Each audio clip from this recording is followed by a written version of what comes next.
भगवान शांतिनाथ का वृतांत या उनकी कथा का प्रसंग अपना चल रहा है। शांतिनाथ भगवान का विशेषता क्या है, आज अपन विशेष रूप से शांतिनाथ भगवान के नाम से शांति धारा करते हैं।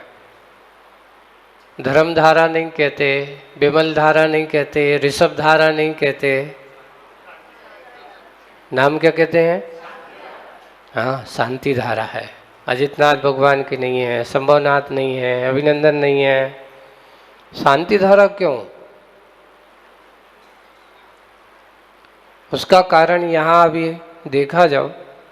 अपन देख रहे हैं शीतलनाथ भगवान से लेकर के धर्मनाथ भगवान तक के कार्यकाल में सभी तीर्थंकरों के समय धर्म का विच्छेद हुआ। बीच बीच में काल, यानी यहाँ पर लोगों धर्म और धर्मात्माओं का अभाव, यानी ऐसा कहो कि धर्म का अभाव नहीं, धर्म के पालन करने वाले कम हो गए होंगे, धर्म का नाश नहीं हुआ होगा। ये मत कहो धर्म का विच्छेद हो गया, अर्थात ये मत कहो कि धर्म नष्ट हो गया था। धर्म कभी नष्ट नहीं होता। धर्म तो स्वभाव है, वो कभी स्वभाव किसी का नष्ट होने वाला नहीं है। ये बात है कि धर्म को पालन करने वाले क्या हो गए? आचरण करने वाले। इसलिए कहा जाता है कि धर्म ही धर्मी का आश्रय होता है, या ये कहो धर्मी का आश्रय उसके जीने की कला धर्म होता है। धर्म कहाँ होता है? तो अपन सूत्र पढ़ते, ना धर्मो धार्मी कैर्विना। ये सूत्र जो है, धर्म कहाँ? बिना धर्मी के धर्म हो नहीं सकता। तो हुआ ये कि उस समय धर्म को मानने वाले लोग नहीं रहे, इसलिए यहाँ पर कहा धर्म का विच्छेद हुआ। धर्म का नाश नहीं हुआ, धर्म का क्या हुआ? विच्छेद हुआ है। इसलिए यहाँ तक धर्मनाथ भगवान के काल तक धर्म का बीच में कुछ काल तक के लिए धर्म का विच्छेद हुआ। लेकिन अब शांतिनाथ भगवान जिनका अपन परिचय पढ़ रहे हैं, शांतिनाथ भगवान का जिनके बारे में अपन जान रहे हैं, इनके बारे में इसलिए कहा जाता है कि शांति धारा इसलिए करते हैं क्योंकि धारा अखंड होती है। अपन धारा जो होती कैसी होती है? धारा टूटती नहीं है, टूट जाए तो वो धारा नहीं होती। हाँ, तो इसलिए कि धर्म की धारा अंतिम तीर्थंकर तक अखंड रूप से चलती रही। शांतिनाथ भगवान से शुरू हुई और महावीर भगवान तक अब तक चल रही है। ये मत सोच लें कि धारा भी बंद हो गई, महावीर भगवान मोक्ष से चले गए तो अब नहीं। भगवान महावीर स्वामी मोक्ष गए और आप भगवान महावीर स्वामी का अभी भी शासन काल चल रहा है। आप किसके शासन काल में हो? भगवान महावीर के शासन काल में है। तो धारा का अंत नहीं है, धारा प्रवाह रूप से चल रही है। आज भी हम धर्मात्मा उस धर्म की धारा में अवगाहित हो रहे हैं। भगवान महावीर स्वामी की वाणी को अधिगम्य करते हैं, उनको ही अपना समुसरण में उनकी जो जिनवाणी है, उनकी जो वाणी थे उसको हम जिनवाणी का रूप मान करके उनको ही इस धर्म मार्ग का प्रवर्तक बना करके चल रहे हैं। इसलिए आज धर्म की धारा वह चलती रही। तो ऐसे शांतिनाथ भगवान का पूर्व परिचय बड़ा विचित्र है, बहुत रहस्यमय है। लेकिन अपन यहाँ संक्षिप्त रूप से उसका कथन, उनका प्रसंग देखा जाए तो आगे की कम से कम 4-5 भाव का प्रसंग यहाँ पर दिया है, लेकिन अपन एक भाव की बात करते हैं उससे पहले। तो यहाँ उन शांतिनाथ भगवान की भवों का वर्णन करते हैं। तो सबसे पहले उनका जन्म जो हुआ है जम्बूद्वीप के मेरू पर्वत के उत्तर भाग में ऐरावत क्षेत्र रहा नहीं। यहाँ पर जम्मूद्वीप के पूर्ववर्ती क्षेत्र में पूर्वार्ध धातकी खंड में उनके पूर्वार्ध भाग में वहाँ पर उनका शंखपुर नाम के नगर में राजा गुप्त राज्य करता था। उनकी स्त्री का नाम था शंकिका। पति पत्नी शैल पर्वत से ऐसे सर्वगुप्त मुनि महाराज के साथ उन्होंने बड़े अच्छे संतोष और बड़े भक्ति भाव के साथ उनकी पूजन पाठ पूजा आदि करते थे दोनों।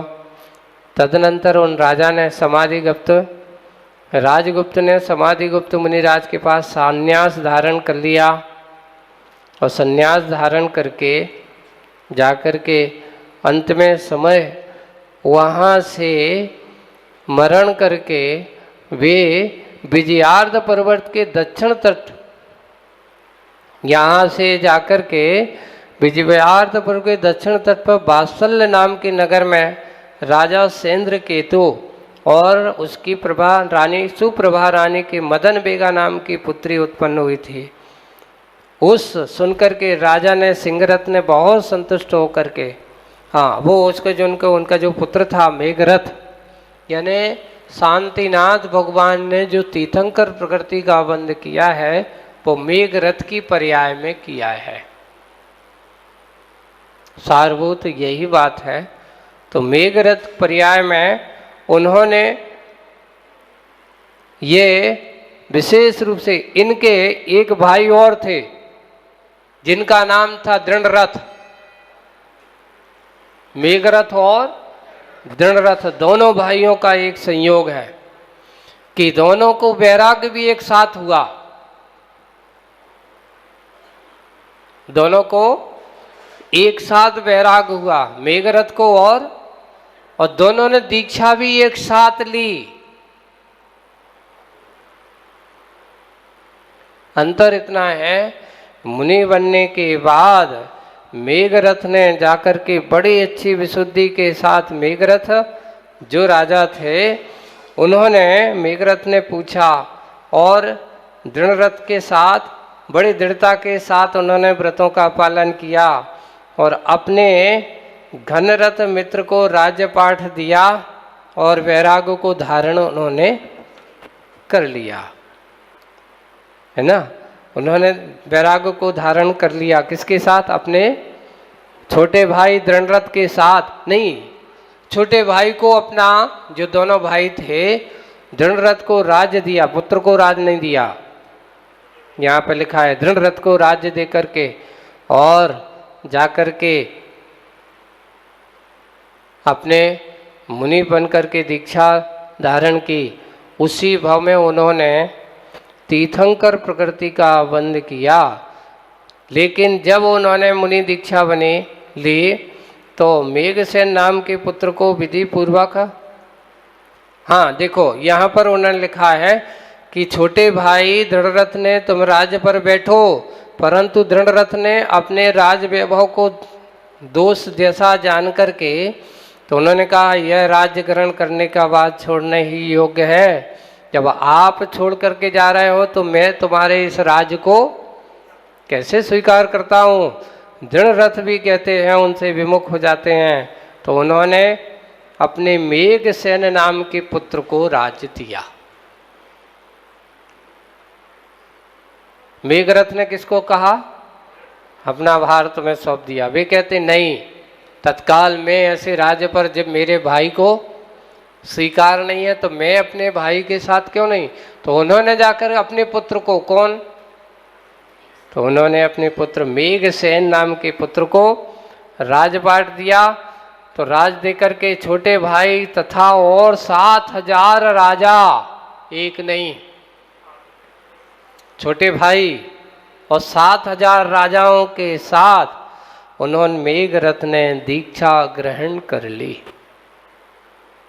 दीक्षा ग्रहण करने के बाद विशेष उन अध्ययन करते हुए द्वादश अंग का तीर्थंकर नाम कर्म का बंध भी किया, 16 कारण आदि भावना करते हुए। और करते करते 16 कारण भावना का बहुत अच्छे से वर्णन इसमें किया गया है। और अंत में जाकर के करते करते ऐसे मुनिराज बनने के बाद दृढ़रथ ने और मेघरथ ने जाकर के अंत में समाधि मरण किया और जाकर के 33 सागर की आयु वाले अहमेंद्र यानी सर्वार्थ सिद्धि में जाकर के देव हुए। सर्वार्थ सिद्धि में जाकर के देव हुए, चंद्रमा के समान जिनका उज्जवल जीवन है, ऐसे एक हाथ शरीर की अवगाना है, शुक्ल लेस्या है, 16.5 माह में एक बार श्वास लेते हैं और 33,000 वर्ष में एक बार अमृतपान करते हैं। ऐसे वह जाकर के मेघसेन और इधर जो उनका जो भाई था उसने भी समाधि मरण किया और जाकर के वो भी स्वर्ग पहुंचते हैं। इस प्रकार करते करते वहाँ की 33 सागर की आयु पूरी करके अब भरत क्षेत्र के कुरु जंगल नाम के देश में, ये कुरु क्षेत्र जो बनता है ना, इसका नाम कुरु जंगल नाम का जांगल है, देश है, जंगल नहीं जांगल है, जांगल नाम का देश है, जो आर्य क्षेत्रों से विशेष भरा पड़ा हो, राजाओं से सुशोभित है। ऐसे उस राज्य के राजा हैं। देखिए इनमें भी एक विशेष बात है, वर्णन करते हुए लिखा है कि उस कुरुजंगल हस्तिनापुर की नाम नगरी है, वहाँ पर काश्यप गोत्री हैं, देदीप्यमान ऐसे अजित सेन राज करते थे। अब अभी तीर्थंकर के पिता का नाम नहीं बढ़ाया, उनके पहलवर्ती राजा का नाम बता रहे हैं। वो राज्य करते थे, उनकी नेत्र और इस प्रकार उनकी पत्नी जो थी वो प्रिय दर्शना थे, बाल चंद्रमा के समान सुंदर है। और उनके यहाँ से वहाँ पर सर्वार्थ सिद्धि से च्युत होकर के कौन आ रहे हैं, वो विश्वसेन नाम का पुत्र नहीं, ब्रह्म स्वर्ग से वो उनके यहाँ विश्वसेन नाम का पुत्र उत्पन्न हुआ। और उस पुत्र ने जब बड़ा हुआ तो बड़े होते हुए जो रानी थी उनकी सनत कुमार स्वर्ग से च्युत होकर के एरा नाम की पुत्री हुई थी अजित सेना के यहाँ, उनके यहाँ। तो उस एरा सेना से विश्वसेन का क्या हुआ, विवाह किया गया। और अब विश्वसेन और एरा देवी यहाँ से वह है। अब वो मेघरथ का जीव कहाँ से च्युत होकर के आ रहा है, सर्वार्थ सिद्धि से। सर्वार्थ सिद्धि से च्युत होकर के भाद्रपदी सप्तमी के दिन, कृष्णा ही है, भाद्रपदी बदी करते अर्थात कृष्णा, सप्तमी के दिन भरणी नक्षत्र में रात्रि के चतुर्थ भाग में, कौन से भाग में, चतुर्थ भाग अर्थात मनोहारी पहर, ऐसे उस चतुर्थ भाग में उन्होंने कितने स्वप्न देखे, 16 स्वप्न देखे। 16 स्वप्नों को देख करके रानी एरा देवी ने सुबह जाकर के, वह मेघरथ का जीव स्वर्ग से च्युत होकर के रानी एरा के गर्भ में आता है। और सुबह उठते ही जब उसके बारे में पूछा गया, फल के बारे में जानने की कोशिश की गई, तो पिता यानी विश्वसेन को उन्होंने बताया कि भगवान ने ऐसा ऐसा देखा है। तब उन्होंने कहा कि ये तो बहुत सुंदर बात है। सपनों को सूचित करते हुए अंतिम पहर में भेरी शब्द सुनने लगे। ऐसा एक और है, यहाँ एक विशेष बात आती है, जब कभी कभार ऐसे शब्द सुने और सपना का वर्णन किया और उन्होंने क्या सुनी, भेरी सुनाई दी, रानी एरा का मुख खुल गया, यानी नींद खुल गई, सुबह सुबह से भेरी बजी, कमलनी के समान कुटती है, सैया से उठती है वस्त्राभूषण धारण करके और जाकर के विश्वसेन को पूरा का पूरा हाल चाल बताती है।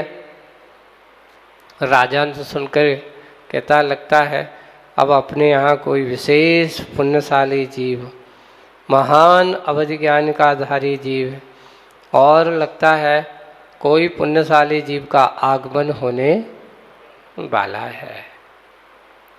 और धीरे धीरे इस प्रकार जब माता को गर्भ हुए, पूरे 6 माह पूर्व से रत्नवृष्टि जहाँ हो रही थी और 9 माह तक जहाँ पर रत्नवृष्टि होती रही, 9 माह पूरे हो गए। भादो सप्तमी से लेकर के गर्भ कल्याणक प्रारंभ हुआ, बदी से लेकर के ज्येष्ठ कृष्णा चतुर्दशी, तो भादो से चालू करते हैं तो ज्येष्ठ तक 9 माह हो जाते हैं और 7 दिन और बढ़ जाते हैं। तो 9 माह 7 दिन के बाद ज्येष्ठ कृष्णा चतुर्दशी, यही चतुर्दशी है जन्म कल्याणक भी इसी दिन हुआ है। और इसी कल्याणक तिथि में भगवान का मोक्ष भी इसी में होता है, ज्येष्ठ कृष्णा, हाँ बिल्कुल। और दीक्षा भी 3 कल्याणक एक साथ होते हैं। दीक्षा भी जन्म कल्याणक के दिन ली है, तो मोक्ष भी कौन से दिन हो रहा है? उसी जन्म कल्याणक के दिन हो रहा है। तो इस प्रकार ये जन्म कल्याणक उनका महामहोत्सव के रूप में मनाया जाता है। और जैसे ही पुत्र का जन्म होता है तो पुत्र का उत्सव होते ही शंख है, भेरी है, सिंहनाद है, यहाँ पर लिखा है घंटा है, जिनके जन्म होते ही सूचना होती। तो ये चारों निकाय के देवों के लिए वहाँ संकेत मिलता है। एक और जन्मोत्सव के समय तो जा कर के जब उनको वहाँ शंख बनता है तो कहते हैं घंटा देख, शंख जो बनता है भवनवासियों के विमानों में, व्यंतरों के यहाँ भेरी का नाद होता है, ज्योतिषियों के यहाँ सिंह का नाद होता है, और कल्पवासी देवों के यहाँ घंटे का नाद होता है। अपन मंदिर में घंटा क्यों लगाते है ना? ये चारों प्रकार देखो, एक होता शंख, अपने यहाँ शंख बजाने की भी बात है।